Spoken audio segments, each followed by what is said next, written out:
Bronco fans and football fans everywhere. Welcome to Broncos Breakdown on the MHRT Network. This is a show that is everything Broncos and sports topics related. I am your host, Bronco Bill. All right, guys, I got a lot of topics, a lot of different directions we're going to go. I'm not going to say what the other two segments are because they may or may not be on here. So keep watching. Let's start out with the Broncos logo. Now that the Broncos have a new owner, people are wondering if they will change the logo back to the D. I don't want to see it. I don't want to see it for one reason and one reason only. I don't want to go in the past. I want to move forward. Yes, I understand. There's a lot of people out there that say, okay, let's take the D and make it a little bit richer orange. And let's have a darker helmet, not the powder blue helmet, which I didn't like. Reminds me so much of the LA Chargers. I don't want to go there.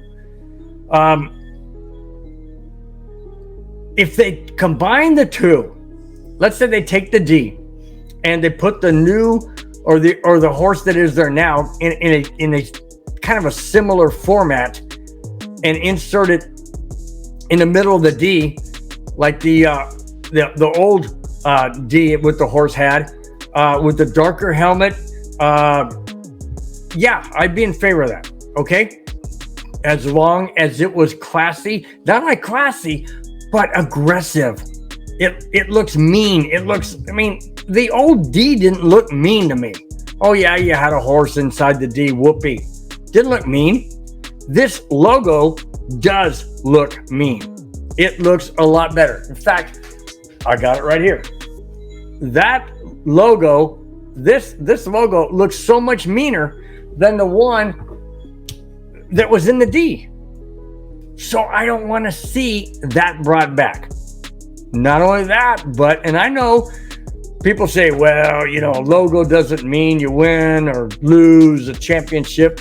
Well, let me give you some facts. You tell me after I give you this facts if you can dispute them.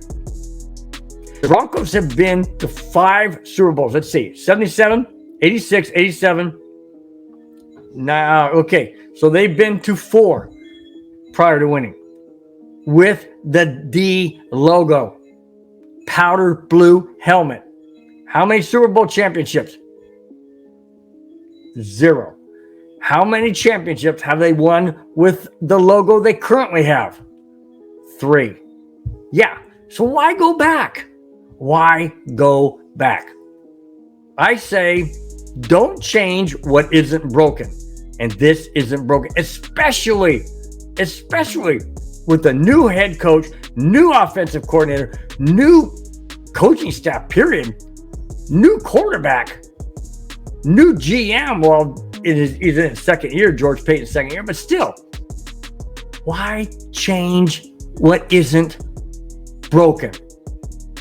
That's all I'm saying. That's all I'm saying. Okay, let's go to Melody Hobson. Now, Melody Hobson is married to George Lucas. Some are wondering if there is a new stadium, will it have some kind of a Star Wars look and feel? Well, that would be interesting. I mean, SoFi has this stadium that's kind of like a big arch and comes down to like a point. That's kind of a futuristic spaceship type of design. Why not? I don't know. The Broncos are not called the Denver Star Wars. They're called the Denver Broncos. Now, if they want to come out to an introduction on the field to start the game with the Star Wars, da-da-da, you know, that one. If they want to come out like that, that'd be kind of cool. You know, cheerleaders have lightsabers with flags off the end of them. I don't know. Be kind of weird, maybe for NFL. Be more or less, you know, high school or college type. Maybe USFL or arena type. Certainly not the NFL, but you never know. You never know. So, and she's also involved in Starbucks. So after every Broncos win, why not free Starbucks in the state of Colorado? You know, 8-ounce Starbucks coffee. Why not? Doesn't have to be a specialty coffee. It could just be coffee. Why not? Promotion. Getting the people out there. Getting them excited. Why not? Star Wars Stadium, spaceship design. No, I'm sorry, guys. I'm not really in favor of that. But then again, if they build it, they will come. That's the bottom line.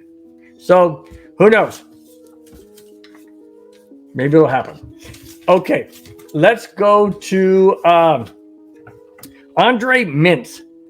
The Minnesota Vikings have signed outside linebacker, former Denver Broncos player from 2021.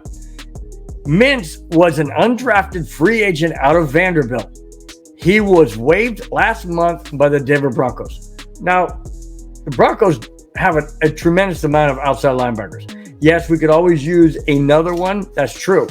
But apparently, the coaching staff saw something in Mintz that they didn't particularly like or want to keep him, moving forward on the team. So they waived him. Well, ironically, George Payton's former team, Minnesota Vikings, snatched him up.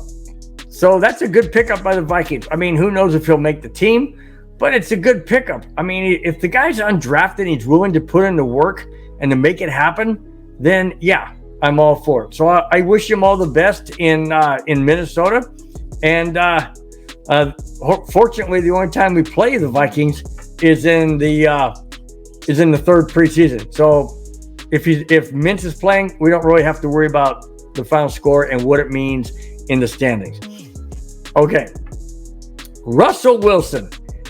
During the Broncos OTAs, Russell Wilson was wearing his shoes with the Broncos' 3 Super Bowl Lombardi Trophy decals on the back of his shoe. Tell me he isn't motivated. Absolutely, he's motivated. When he was in Seattle, he won 1 Super Bowl, and unfortunately, that was against the Broncos in Super Bowl 48. The thing is, if he is willing to put decals of Lombardi trophies that the Broncos have won, that he hasn't even been a part of those teams, but wants to be, that tells me one thing and one thing only. This guy is focused. He is bought into Nathaniel Hackett's game. He's bought into Nathaniel Hackett's motivation. He's brought into the coaching staff. He's brought into Denver, Colorado, period. This guy, Russell Wilson, is all on board. He wants to win another Super Bowl. Not only for himself, but for the Broncos. He wants to be great. And he's showing that. When you put Lombardi trophies on your shoes that he hasn't won, well, he's won 1, but not an orange or blue. That tells me he wants to put a 4th one, a 5th one, a 6th one, a 7th one. I love it. I love the fact that he is focused. That is extremely impressive to me. Absolutely impressive. Love it to the core. Cannot wait. I've said this many, many times. I can't wait till preseason. I really can't. I want to see this guy in orange and blue in action. Cannot wait. All right. Let's go to the Carolina Panthers. Now, the Carolina Panthers have gained some urgency in their efforts to acquire Baker Mayfield from the Cleveland Browns. This is according to multiple reports. Mayfield was excused from OTAs and minicamp, and the Panthers are looking to land a deal as they move into the summer break. Baker Mayfield has asked for a trade, a release, anything away from Cleveland for the past several months. Ever since Cleveland signed Deshaun Watson, sorry, don't want to put Wilson in that mix. Since they signed Deshaun Watson, Baker Mayfield has seen the writing on the wall and says, I want out. Well, Cleveland isn't ready to let go of Baker Mayfield because they don't know what's going to happen to Deshaun Watson. The league is looking into the allegations very, very seriously. There are more and more allegations coming forward, more and more women. The Houston Texans, in some way, shape, or form, I mentioned in my last show, they're involved in the Deshaun Watson scandal. The NFL is not going to sit back on this and take it lightly. They are going to implement suspensions, fines, possibly kicked out of the league indefinitely. I don't know. I don't know what's going to happen. And neither does Cleveland. So that's why they're hanging on to Baker Mayfield, even though they said Mayfield doesn't have to come to OTAs or minicamp. Well, how do you get a quarterback who you think may have to start and doesn't get any reputation? Not reputation, but well, he has, never mind. Reps. If he doesn't have reps, how's he going to get into shape with his teammates? How's he going to get in his sync? I really don't understand the Cleveland Browns. But I'm telling you what, if Carolina Panthers are willing to make a trade, why not? The only thing, the reason, in my opinion, is to why Cleveland wouldn't do it, because they don't have a viable backup. They would rather have Baker Mayfield without OTAs and without mini camps to be their starter. Wow. Talk about a dysfunctional franchise. You just heard it. Okay, let's go to Jason Garrett. Now, NBC has picked former Dallas Cowboys head coach Jason Garrett to replace Drew Brees as an analyst on Football Night in America. Garrett has been working for NBC as an analyst on the USFL games since last April. Drew Brees walked away from the same role, citing that he wanted to spend more time with his family. Like I said before on my previous show, I commend Drew Brees for walking away. Family is important. Money is important, but we all know Drew Brees has enough of that.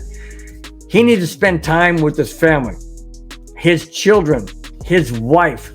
He needs to understand and get back to what his wife had to sacrifice so that he could play every single Sunday, Monday, Thursday, or Saturday. She had to know that. Now it's his time to repay her. So NBC is bringing in Jason Garrett to do the analyst on Football Night in America. That's great.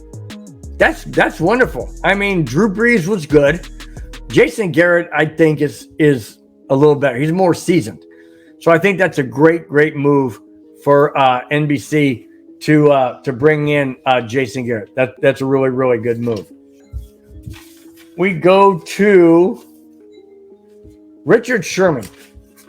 Now, let me toss that aside. Okay, let's go to Richard Sherman. Now, Richard Sherman is joining Amazon Prime's Thursday night NFL coverage team for its debut season in this fall.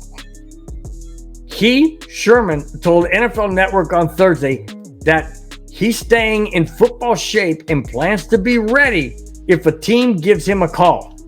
Richard Sherman is 34 years of age. So NBC, let me get this right. I'm sorry. The NFL, NFL coverage on Amazon Prime.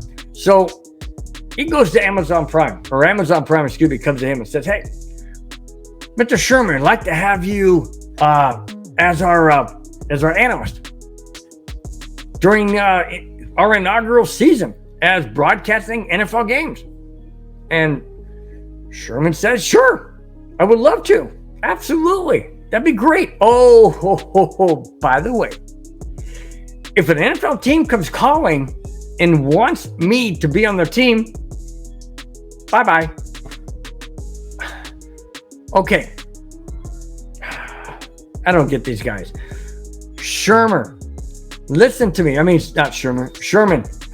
I get those two mixed up. Sherman, Get this right. You don't tell your upcoming boss that, hey, just to let you know that, I would love to do an analyst. I'd love to give my insight, this, that, and the other thing. But by the way, if somebody rings my phone, I'm gone. I'm going to that team. I'm going to be back in the NFL. You think they're going to take you seriously?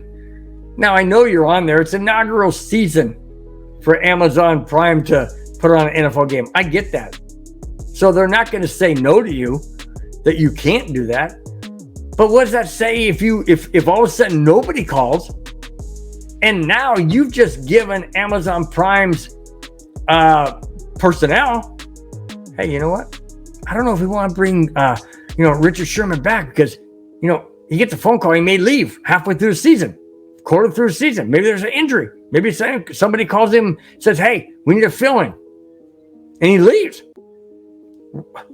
Why would Amazon Prime take that offer or take that salary or give him that salary? I wouldn't. If somebody came to me and I had a business and said, hey, I love working here. By the way, if my old boss calls, I'm out of here. See ya.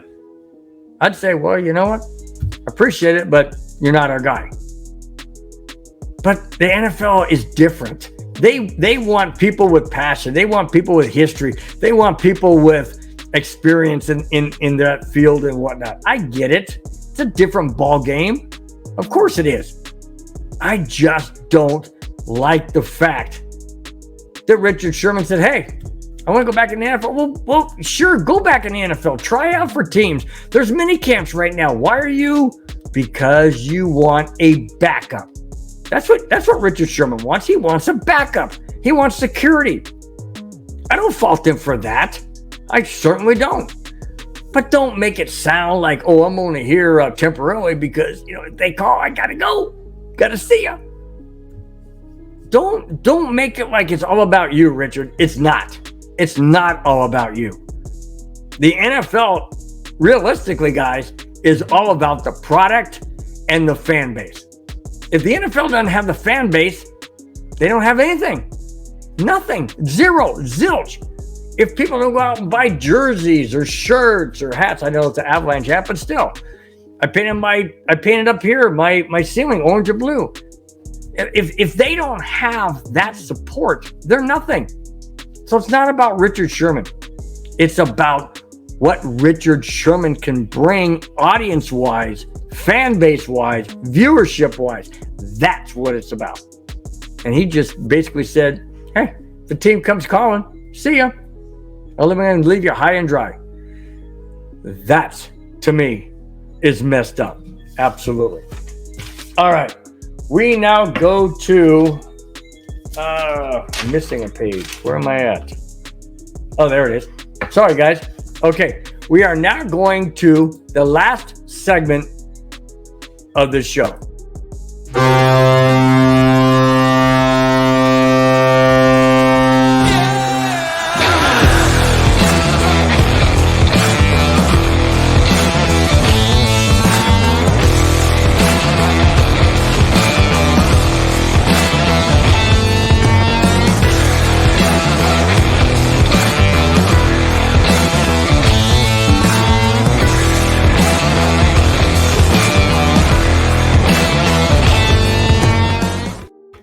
You got it, guys. It is the segment called the Colorado Avalanche Update. And here it is.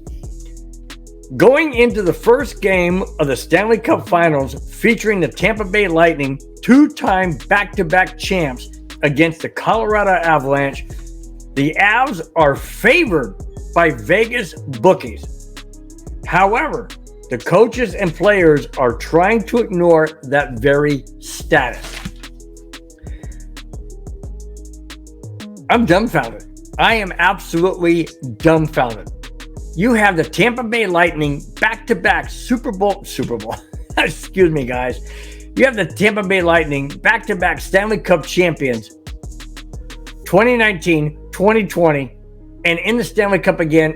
2020, 2021, and in the Stanley Cup Finals again in 2022. And they're underdogs? One reason. One reason only. Tampa Bay Lightning has not seen the likes of this Avalanche team.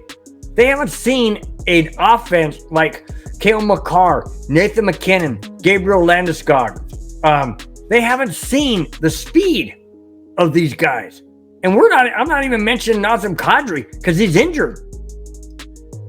I'm talking about speed. The Lightning have not seen the speed of this team, nor have the Lightning seen the defensive scoring potential and scoring results that this defense has. Absolutely have not seen it. Yes, Vasilevsky is a tremendous goaltender, but he's beatable. Absolutely beatable. All you got to do is get him to move, get him out of position, and that comes from speed. That comes from puck movement. That comes from the Avalanche knowing their game plan, their passing ability, their checking, their play in front of the net. That's what it comes down to. And that leads me into Game 1 of the Stanley Cup Finals was everything as advertised. That game, my friends, those of you watching, was Wednesday night, 2 days ago. There was hard checking as well as solid defense. The Avalanche went out to a 3-1 lead thanks to a 5-on-3 power play. Now, the 5-on-3 power play, before I continue, 5-on-3 power play was generated because it was a tripping penalty. And then following that, before Tampa Bay was able to secure the puck, the Avalanche had it, and they were setting up a play to get ready to score, and there was another tripping penalty. So there were two tripping penalties in the same sequence without Tampa Bay touching the puck to stop play. Therefore, it was 5-on-3. Avalanche took advantage. Said that lasted only till the second period when Tampa Bay, let me back up. Yes, I said the Avalanche went out to a 3-1 lead thanks to a 5-on-3 power play. That only lasted till the second period when Tampa Bay tied it at 3. Then we head to overtime. Andrei Burakovsky scored a great goal from a pass across the ice to an open left side of Vasilevsky. That's a tough name at times. Avalanche take Game 1 4-3. It was a game that was intense from the beginning. The crowd was into it. The pom-poms, the white pom-poms, the introduction, the play of the Avalanche coming out after having 8 days off. I literally felt and thought from my heart and my gut that the Avalanche would be rusty as all rust can be. That wasn't the case. They came out with a mission. They hit. They checked. They played in front of the net. They had great scoring opportunities. They moved Vasilevsky out of the net time after time. Opportunities were there.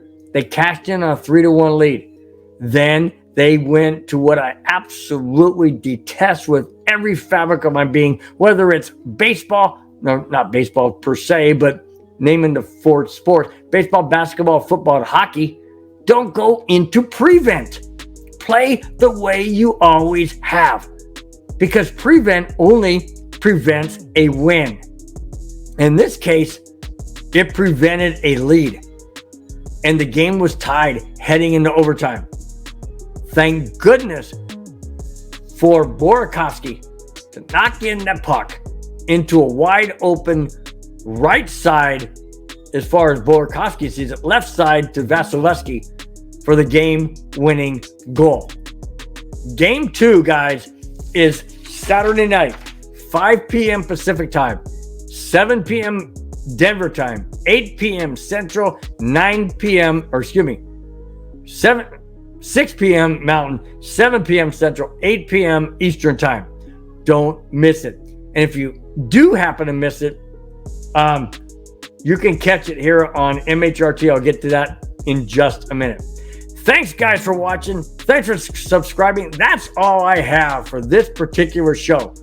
You guys have a wonderful, wonderful rest of your weekend. We will talk to you next Friday. Before we do, Avalanche game is Saturday night, 5, 6, 7, 8, live. If you can't see it live, Jeremy, the newest member of MHRT Network, Jeremy Case, will be broadcasting the game live with a live scoreboard, a live countdown of the time left. He's a great broadcaster. He brings extreme detail. You're not going to miss a thing if you can't see it with your eye. You won't miss it with your ear. Check that out on Saturday. Please do. Also, Tuesday, 5280 podcast goes live every 4, 5, 6, and 7. That features Madungus Creevy and Glenn Hauser. On Wednesday is the Wild Wild West, featuring a fan from every AFC West team. Broncos, Raiders, Chargers, Chiefs. Thursday is Nothing Rhymes with Orange and Blue podcast that features Johnny Baki and his really good friend Isaiah Henderson. And then my show drops at 11 a.m. every Friday at 11, 12, 1, and 2, Broncos Breakdown. Until then, guys, have a great weekend. Enjoy the Avalanche game on Saturday. We will talk to you on next Friday. Bye-bye.